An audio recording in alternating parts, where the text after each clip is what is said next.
Assalamualaikum warahmatullahi wabarakatuh. Kami dari kelompok 6 yang beranggotakan Vina Nur Hidayah, NPM 011, Niawati Muniroh, NPM 016, dan Mira Nur Hanifah, NPM 049, akan mempresentasikan mengenai konsep hutang dan ekuitas. Yang pertama mengenai karakteristik hutang. Menurut FASB, hutang merupakan pengorbanan manfaat ekonomi masa mendatang yang mungkin timbul karena kewajiban sekarang suatu entitas untuk menyerahkan aktiva atau memberikan jasa kepada entitas lain di masa mendatang sebagai akibat transaksi dari masa lalu.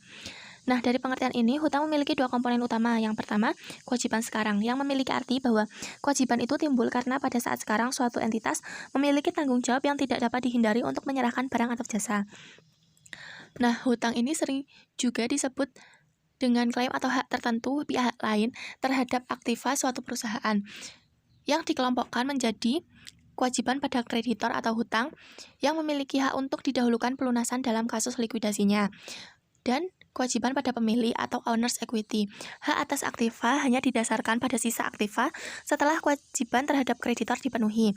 Komponen yang kedua, hasil transaksi masa lalu, yang menunjukkan transaksi yang benar-benar terjadi sehingga dapat digunakan untuk memastikan bahwa hanya kewajiban sekarang yang harus dicatat sebagai hutang dalam neraca.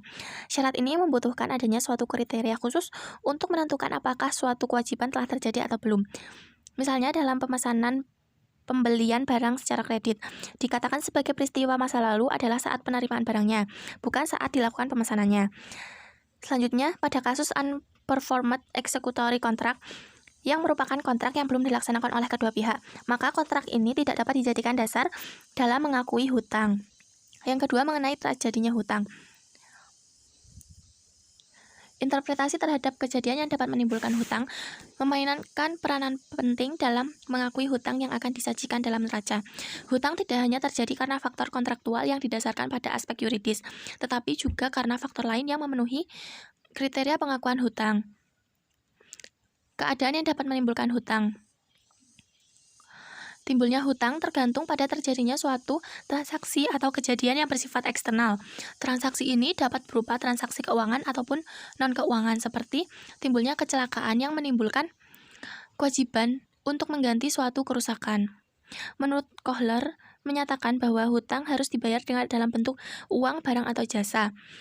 Khususnya hutang yang memiliki kriteria yaitu terjadi atau telah terjadi, current liability, terjadi pada saat tertentu di masa mendatang, misalnya hutang untuk pembiayaan, dan hutang yang masih harus dibayar, accrued liability, dan terjadi karena tidak dilaksanakannya suatu tindakan di masa yang akan mendatang, misalnya pendapatan yang ditangguhkan dan hutang bersyarat atau contingent liability.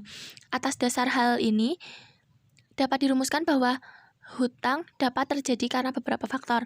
Yang pertama, kewajiban legal atau contractual liabilities, bahwa hutang timbul karena adanya ketentuan formal berupa peraturan hukum untuk membayar kas atau menyerahkan barang atau jasa kepada entitas tertentu. Misalnya hutang dagang dan hutang bank. Yang kedua, kewajiban konstruktif atau constructive liabilities, timbul karena kewajiban tersebut sengaja diciptakan untuk tujuan atau kondisi khusus tertentu, meskipun secara formal tidak dilakukan melalui perjanjian tertulis. Contohnya adalah bonus yang akan diberikan kepada karyawan. Yang ketiga, kewajiban equitable atau equitable liabilities, timbul karena adanya kebijakan yang diambil oleh perusahaan karena alasan moral atau etika dan perlakuannya diterima oleh praktik secara umum. Nah, contohnya itu seperti hutang garansi. B. Unconditional right of offset. Kewajiban yang berasal dari kontrak berjalan untuk memperoleh suatu barang dan jasa di masa mendatang dapat dikatakan sebagai suatu transaksi hutang, atau sebaliknya, bukan hutang.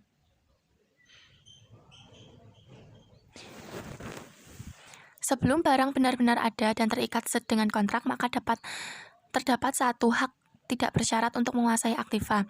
Sebaliknya, jika barang atau jasa tersebut terikat menurut kontrak, pembeli tidak dapat membatalkan kontrak tanpa membayar barang dan jasa yang disepakati dalam kontrak meskipun barangnya belum diterima. Dalam kondisi tertentu, kontrak yang harus dilaksanakan atas pembelian barang jasa dapat tidak dilaporkan bila kewajiban terhadap komitmen pembelian tersebut melebihi nilai barang yang diperoleh. Secara umum, hutang harus diakui dalam laporan keuangan jika memenuhi kriteria. Yang pertama, ada kemungkinan bahwa pengorbanan potensi jasa atau manfaat ekonomi masa mendatang akan dilakukan atau akan terjadi. Yang kedua, jumlah hutang dapat diukur dengan cukup pasti. Kam mengatakan bahwa hutang dapat diakui berdasarkan kondisi berikut. Yang pertama, didasarkan pada kondisi hukum. Adanya dasar hukum yang menyebabkan terjadinya hutang. Yang kedua, pemakaian prinsip konservatisme, mensyaratkan untuk mengantisipasi kerugian daripada keuntungan. Jadi, hutang atau rugi itu akan segera diakui jika ada kemungkinan akan terjadinya rugi atau hutang. Yang ketiga, substansi ekonomi suatu transaksi. Jika ditinjau dari makna ekonominya, maka hutang dapat segera diakui dan dilaporkan dalam laporan keuangan. Yang keempat, kemampuan mengukur nilai hutang berkaitan dengan reliabilitas informasi. Jika pengukuran terhadap hutang sangat subjektif, maka lebih baik tidak dilakukan pengukuran dan hutang tidak dicatat dalam neraca. Yang ketiga, mengenai pengukuran hutang. Dasar pengukuran hutang adalah jumlah rupiah sumber ekonomi yang harus dikorbankan apabila pada saat penilaian atau pelaporan hutang dilunasi. Dengan demikian, dasar penilaian yang digunakan adalah nilai sekarang pengeluaran kas atau pengorbanan sumber ekonomi di masa mendatang untuk melunasi hutang tersebut sampai tanggal jatuh tempo. Atau dapat dikatakan besarnya nilai hutang tersebut harus diskontokan dengan tingkat bunga tertentu. Nah, rumusnya itu adalah PV sama dengan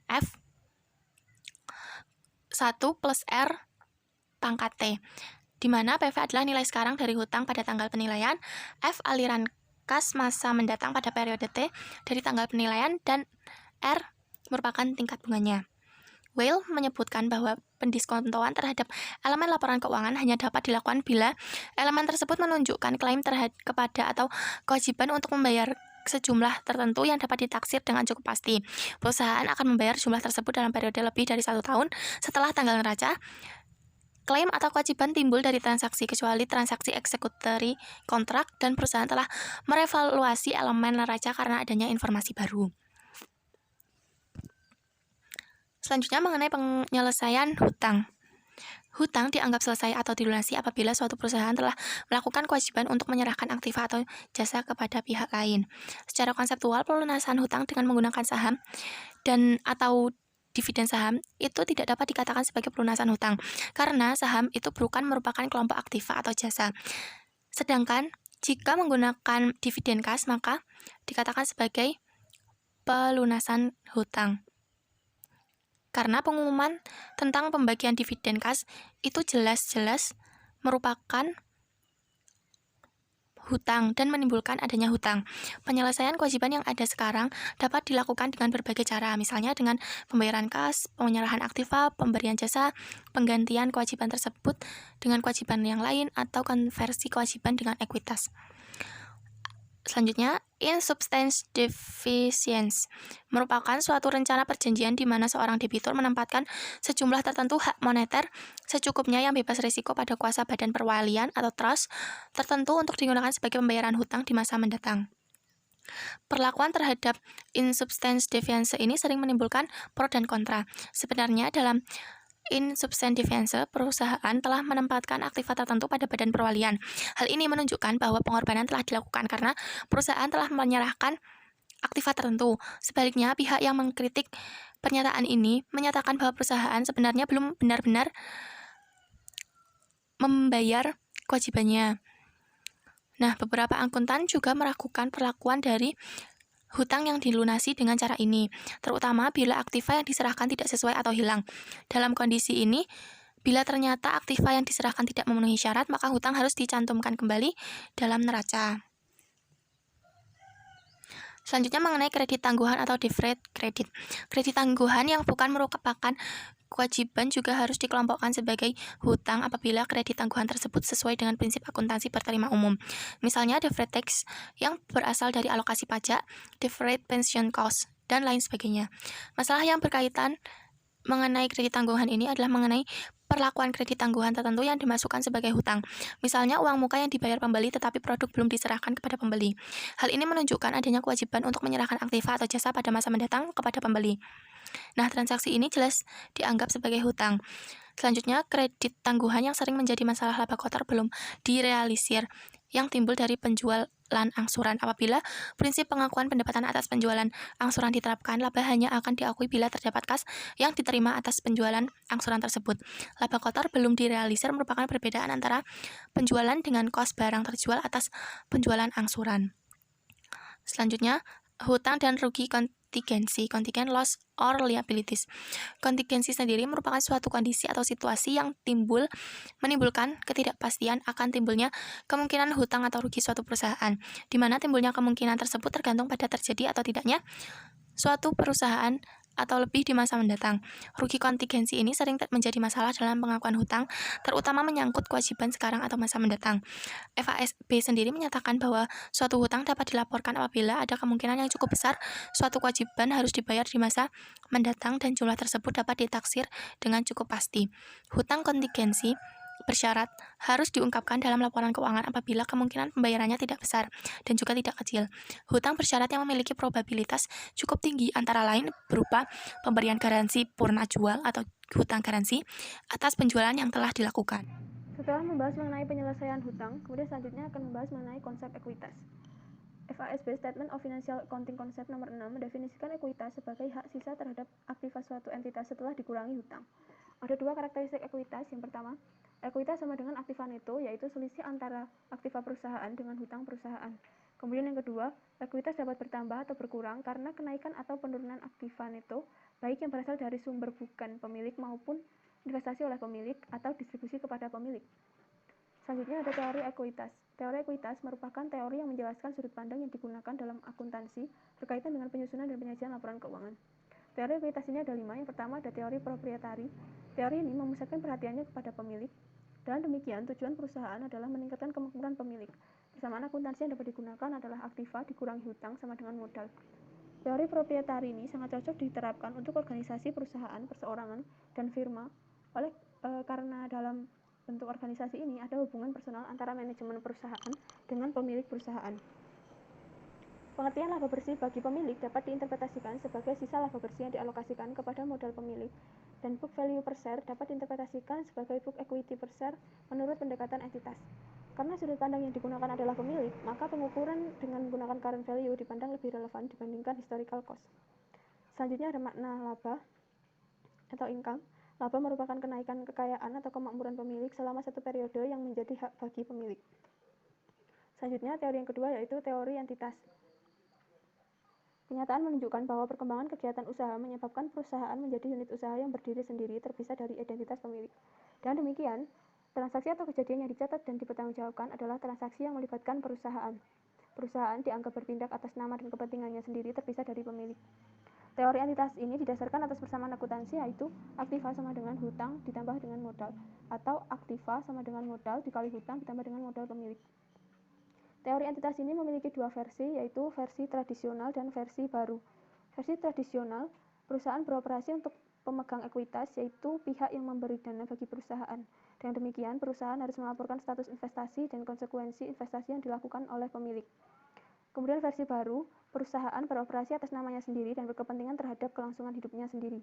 Penyajian laporan keuangan kepada pemegang ekuitas dimaksudkan untuk memenuhi syarat legal dan menjaga hubungan baik dengan pemegang ekuitas dalam kaitannya dengan kebutuhan dana yang diperlukan di masa mendatang. Pandangan tradisional melihat pemegang ekuitas sebagai partner dalam kegiatan usaha yang dijalankan, sedangkan pada pandangan baru melihat pemegang ekuitas sebagai pihak di luar perusahaan.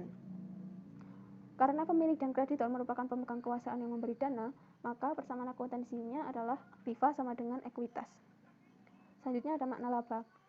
Laporan laba rugi lebih relevan dibandingkan neraca karena memiliki beberapa alasan. Yang pertama, pemegang ekuitas lebih tertarik pada laba yang merupakan hasil dari investasi mereka. Kemudian yang kedua, perusahaan didirikan dengan maksud mencari laba. Yang ketiga, laba merupakan perubahan dalam aktiva bersih perusahaan. Kemudian yang keempat, pendapatan adalah aliran masuk aktiva karena transaksi yang dilakukan perusahaan. Kemudian yang terakhir, biaya adalah cost aktiva atau jasa yang digunakan perusahaan dalam rangka menghasilkan pendapatan. Kemudian selanjutnya adalah laba ditahan. Menurut pandangan tradisional, bunga pinjaman adalah distribusi laba ditahan atas pemakaian pinjaman modal, bukan biaya bagi kreditor. Kemudian dividen merupakan distribusi laba ditahan bagi pemilik saham. Kemudian yang terakhir, pajak penghasilan merupakan distribusi laba ditahan. Sedangkan pada pandangan baru, kreditor dan pemegang saham dianggap sebagai pihak luar. Bunga pinjaman, dividen, dan pajak penghasilan dianggap sebagai biaya pengusahaan karena menurunkan jumlah aktivitas unit usaha tersebut. Selanjutnya yang ketiga ada teori ekuitas residual. Menurut William Patton tahun 1962 menyatakan bahwa ekuitas residual merupakan salah satu jenis ekuitas dalam kerangka teori entitas. Jadi teori ekuitas residual merupakan pandangan antara teori proprietari dan teori entitas. Untuk persamaan akuntansinya, yaitu aktiva dikurangi ekuitas khusus sama dengan ekuitas residual. Pemegang saham biasa umumnya dianggap memiliki ekuitas residual di dalam laba perusahaan dan di dalam aktiva bersih pada saat likuidasi. Oleh karena laporan keuangan umumnya disusun tidak dalam rangka likuidasi, maka informasi yang disajikan dalam kaitannya dengan ekuitas residual harus berguna untuk memprediksi dividen masa datang bagi pemegang saham biasa. Selanjutnya yang keempat ada teori enterprise, yang merupakan konsep yang lebih luas dibandingkan teori entitas tetapi kurang terdefinisikan dengan baik dalam skop maupun aplikasinya. Konsep income yang paling relevan dengan teori enterprise adalah laporan keuangan nilai tambah, yang merupakan laporan keuangan yang menunjukkan kontribusi pihak-pihak yang berkepentingan terhadap perusahaan di dalam menghasilkan nilai tambah perusahaan. Selanjutnya yang kelima ada teori dana. Teori dana ini mengabaikan asumsi hubungan personal dalam teori proprietari dan asumsi personifikasi perusahaan sebagai unit ekonomi dan legal secara artifisial dalam teori entitas. Unit aktivitas operasi disebut dana yang meliputi sekelompok aktiva dan kewajiban dan restriksi atau batasan-batasan yang menggambarkan fungsi atau aktivitas ekonomi. Untuk persamaan akuntansinya yaitu aktiva sama dengan restriksi aktiva. Konsep teori dana banyak digunakan di sektor pemerintahan dan lembaga nirlaba. Di dalam pemerintahan, dana yang umumnya digunakan meliputi dana umum, dana pendapatan khusus, dana proyek, dana pelunasan hutang jangka panjang. Setelah membahas mengenai teori ekuitas, selanjutnya ada posisi FASB. FASB sangat jelas mengadopsi teori ekuitas residual ketika berhubungan dengan ekuitas pemilik yang menyatakan hak residual pada aktiva suatu entitas yang tersisa setelah dikurangi hutang. Pandangan ini sejalan dengan tujuan akuntansi yang dinyatakan oleh FASB, yaitu menyediakan informasi khususnya kepada investor atau lebih khusus kepada pemegang saham biasa. Selanjutnya ada laporan nilai tambah atau value add sebagai pelengkap laporan keuangan. Laporan nilai tambah menunjukkan pendapatan suatu perusahaan sebagai kesatuan usaha dan bagaimana nilai tambah ini didistribusikan kepada kelompok-kelompok yang menyumbangkan terciptanya nilai tambah tersebut. Laporan nilai tambah memandang bahwa kegiatan suatu perusahaan tidak lain adalah usaha kolektif dari beberapa kelompok orang, yaitu pemegang saham, kreditur, pegawai perusahaan, dan pemerintah. Kemudian selanjutnya ada konsep nilai tambah. Nilai tambah secara umum didefinisikan sebagai perbedaan antara penghasilan kotor yang diterima oleh suatu perusahaan dari hasil penjualan produk dan jasa dengan jumlah uang yang dibayarkan untuk membeli bahan baku dan jasa lain yang disediakan oleh pemasok dari luar perusahaan. Jadi dapat disimpulkan bahwa nilai tambah pada dasarnya adalah hasil penjualan dikurangi dengan biaya bahan baku dan jasa pihak luar yang digunakan dalam rangka menciptakan penghasilan tersebut. Kemudian selanjutnya yang kedua ada metode penentuan nilai tambah. Ada dua metode yang dapat digunakan. Yang pertama metode subtraktif, yang kedua metode adiktif. Metode subtraktif, nilai tambah atau NT perusahaan dapat dihitung dari besarnya nilai penjualan atau output kotor perusahaan, yaitu dengan cara hasil penjualan dikurangi dengan beban input yang terdiri dari bahan baku atau jasa yang dibeli dari luar perusahaan yang dipakai untuk menghasilkan penjualan tersebut, atau secara sistematis dapat dirumuskan yaitu NT sama dengan HP dikurangi BI. Jadi NT ini merupakan nilai tambah, kemudian HP itu merupakan hasil dari penjualan, kemudian BI ini merupakan beban inputnya. Metode yang kedua yaitu metode adiktif. Metode adiktif ini nilai tambah perusahaan dapat dihitung dari laporan laba operasi, yaitu dengan cara menjumlahkan semua input produksi yang berasal dari modal dan tenaga kerja dalam rangka menghasilkan penjualan. Kemudian rumusnya yaitu NT sama dengan BG ditambah LO dikurangi NP. Jadi NT ini merupakan nilai tambah, kemudian BG ini merupakan beban gaji dan upah, kemudian LO itu merupakan laba operasi sebelum pajak, bunga dan pos-pos luar biasa, kemudian yang terakhir NP itu merupakan beban operasi dan laba yang berasal dari kegiatan non-produksi. Metode adiktif memiliki beberapa kelebihan dibandingkan metode subtraktif. Dalam hal penyusunannya lebih mudah karena cukup dengan memodifikasi laporan laba rugi. Selain itu, metode ini juga mudah pula diterapkan untuk segala jenis bidang usaha, misalnya perusahaan yang bergerak dalam bidang penjualan jasa, jasa keuangan, dan sebagainya. Selanjutnya, penyusunan laporan nilai tambah. Laporan keuangan nilai tambah dapat disusun dengan mudah hanya dengan mengubah laporan laba rugi. Besarnya laba yang ditahan perusahaan dapat dihitung dengan cara mengurangkan berbagai macam beban, pajak dan dividen dari hasil penjualan, atau secara matematis dapat dituliskan sebagai berikut. LD sama dengan HP min BI min DEP, min BG, min I, min DIV, min T.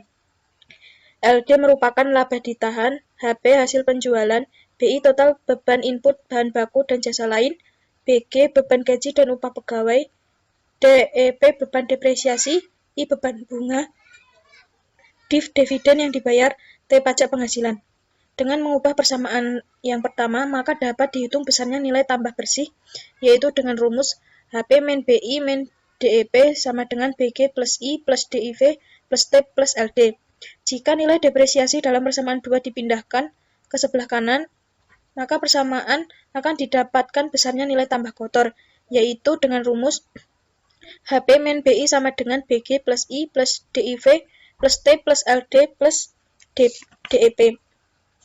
Perbedaan antara nilai tambah bersih dan nilai tambah kotor terletak pada perlakuan beban depresiasi. Yang pertama yaitu nilai tambah tidak lain adalah kekayaan yang diciptakan oleh perusahaan dan kekayaan ini akan dinilai terlalu tinggi apabila tidak diakui adanya akumulasi penurunan nilai aktiva tetap karena pemakaian aktiva tersebut.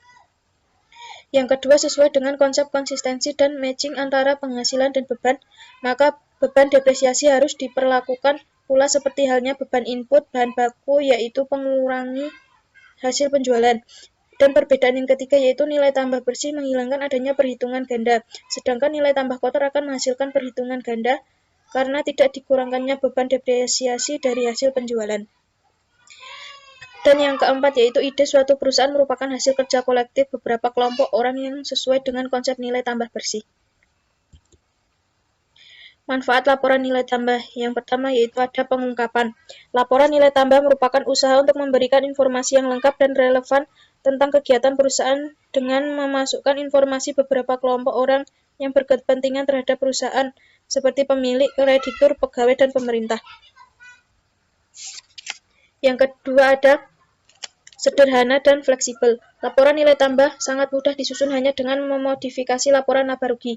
Di samping itu, bentuk dan isi laporan nilai tambah lebih mudah dipahami dibandingkan laporan laba rugi, khususnya bagi para pegawai, pemilik modal, dan pemerintah, karena laporan tersebut mengelompokkan pihak-pihak yang ikut menyumbang terciptanya nilai tambah perusahaan. Laporan nilai tambah memiliki fleksibilitas dalam penyusunannya. Hal ini dikarenakan dapat disusun atas dasar biaya historis, constant purchasing power, bahkan ada atas dasar current cost accounting sekalipun. Yang ketiga ada hubungan industrial. Laporan nilai tambah dimaksudkan dapat mencerminkan adanya team spirit di dalam organisasi perusahaan. Masing-masing pihak yang ikut menyumbangkan terciptanya kekayaan atau nilai tambah perusahaan akan mengetahui beberapa besarnya sumbangan mereka terhadap penciptaan nilai tambah. Laporan nilai tambah memiliki beberapa kelebihan dibandingkan laporan laba rugi, yaitu yang pertama, laporan nilai tambah menggambarkan peranan pegawai di dalam perusahaan oleh karena dipandang sebagai pihak yang ikut menyumbangkan terciptanya kekayaan perusahaan, sedangkan dalam laporan laba rugi diperlukan sebagai beban. Yang kedua yaitu dengan pemberian insentif kepada para pegawai atas dasar besarnya sumbangan mereka terhadap nilai tambah perusahaan, maka dengan sendirinya akan menaikkan motivasi pegawai di dalam proses penciptaan kekayaan perusahaan. Dan yang ketiga, laporan nilai tambah dapat dipakai sebagai referensi guna penyelesaian kasus perburuhan. Yang keempat, ada kebijakan ekonomi. Laporan nilai tambah berperan dalam memberikan kegiatan analisa ekonomi, sehingga konsep nilai tambah konsisten dengan analisa input-output yang sering dipakai para ekonom untuk menghitung pendapatan nasional. Yang kelima ada analisis komparasi. Laporan nilai tambah memberikan tambahan kriteria yang dapat dipakai sebagai dasar untuk menilai dan membandingkan prestasi suatu perusahaan dengan perusahaan lain. Dengan mengetahui besarnya rasio antara nilai tambah dan gaji pegawai, akan dapat diprediksi sehat tidaknya suatu perusahaan. Selain itu, laporan nilai tambah dapat pula dipakai sebagai alat untuk mengukur besar dan pentingnya suatu perusahaan. Selanjutnya, kelemahan laporan nilai tambah. Bagi para pemakai yang tidak memahami konsep laporan keuangan, laporan nilai tambah dapat membingungkan mereka sebab nilai tambah suatu perusahaan baik sebaiknya laba perusahaan turun. Dengan menyajikan laporan nilai tambah, ada kecenderungan bahwa manajemen akan selalu memaksimumkan besarnya nilai tambah yang pada gilirannya akan menyesatkan dalam pengambilan keputusan. Selanjutnya, hutang dan ekuitas menurut IFRS. Yang pertama ada hutang. Hutang menurut IFRS adalah kewajiban entitas saat ini yang timbul dari kejadian masa lalu dan penyelesaiannya diharapkan terjadi aliran keluar dari manfaat sumber daya ekonomi entitas tersebut. Pernyataan IASB mengenai definisi hutang yaitu yang pertama, hutang adalah kewajiban, bukan aliran keluar manfaat ekonomi di mana kewajiban tersebut dapat menghasilkan. Dan yang kedua, hutang harus mampu menghasilkan aliran keluaran manfaat ekonomi. Selanjutnya, substansi hak kontrak dan kewajiban kontrak. Dalam rangka konseptual dinyatakan dalam menilai apakah suatu item memenuhi definisi aktiva, hutang atau ekuitas, maka perlu diperhatikan substansi realitas ekonomi item tersebut. Kerangka konseptual juga memberikan petunjuk lebih lanjut untuk menilai substansi hak kontraktual dan kewajiban kontraktual seperti berikut. Yang pertama, beberapa standar menyarankan suatu entitas untuk mengabaikan istilah kontrak jika tidak memiliki substansi komersial atau kurang memiliki substansi komersial. Yang kedua, IFRS 10 memberikan petunjuk bahwa suatu hak adalah substantif jika pemegangnya harus memiliki kemampuan yang praktis dalam mengeksekusi hak tersebut. Eksekutor kontrak dan forward kontrak lainnya. Eksekutor kontrak adalah kontrak di mana para pihak telah melaksanakan kewajibannya atau kedua belah pihak telah melaksanakan sebagian kewajibannya. IASB memberikan kriteria sifat dari hak kewajiban yang telah timbul atas dasar eksekutor kontrak dan forward kontrak lainnya yang tidak dapat diakui sebagai hutang, yaitu yang pertama prinsipnya, aktiva bersih atau hutang bersih timbul dari eksekutor kontrak jika kontrak tersebut dapat dilaksanakan. Yang kedua, apabila kontrak dihargai dengan arm's length atau adil, maka pengukuran awal kontrak tersebut adalah 0. Selanjutnya, pengakuan hutang. Menurut kerangka konseptual, entitas akan mengakui hutang jika hutang tersebut memenuhi definisi hutang jika yang pertama mungkin bahwa manfaat ekonomi masa datang yang diasosiasikan dengan hutang tersebut akan mengalir keluar dari entitas. Yang kedua, hutang tersebut memiliki kos atau nilai yang dapat diukur secara handal. Selanjutnya, pengukuran hutang. 3 metode dalam pengakuan hutang yaitu yang pertama cost-based, yaitu hutang yang dicatat sebesar jumlah yang diterima yang ditukar dengan kewajiban atau jumlah kas diharapkan untuk dibayar guna memenuhi kewajiban. Yang kedua, current market price atau hutang dicatat sebesar jumlah kas yang belum didiskontokan yang diperlukan untuk menyelesaikan kewajiban tersebut. Dan yang ketiga adalah cash flow atau hutang dicatat sebesar nilai penyelesaian, yaitu jumlah kasus yang tidak didiskontokan yang diharapkan dibayarkan untuk memenuhi kewajiban dalam kondisi usaha normal. Selanjutnya, ekuitas. IASB mendefinisikan entitas sebagai hak sisa aktiva suatu entitas setelah dikurangi semua hutang. Total ekuitas sama dengan total aktiva dikurangi total hutang sebagaimana diakui dan diukur di dalam laporan keuangan dan tidak menggambarkan nilai dari suatu entitas. Selanjutnya, akuntansi nilai wajar atau fair value. Pengukuran nilai wajar diterbitkan oleh IASB pada tanggal 12 Mei 2011 lewat IFRS 13 dan diberlakukan mulai awal Januari 2013. Pengukuran IFRS 13 tidak diterapkan pada yang pertama, share-based payment transaksi within the scope of IFRS 2 share-based payment. Yang kedua, leasing transaction within scope of IAS 17 leases. Dan yang ketiga, pengukuran yang mirip fair value tapi tidak sama dengan fair value seperti net realizable value di IAS 2 persediaan dan value yang digunakan di IAS 36 impairment of assets.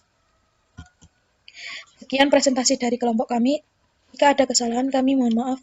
Wabillahi taufik wal hidayah. Wassalamualaikum warahmatullahi wabarakatuh.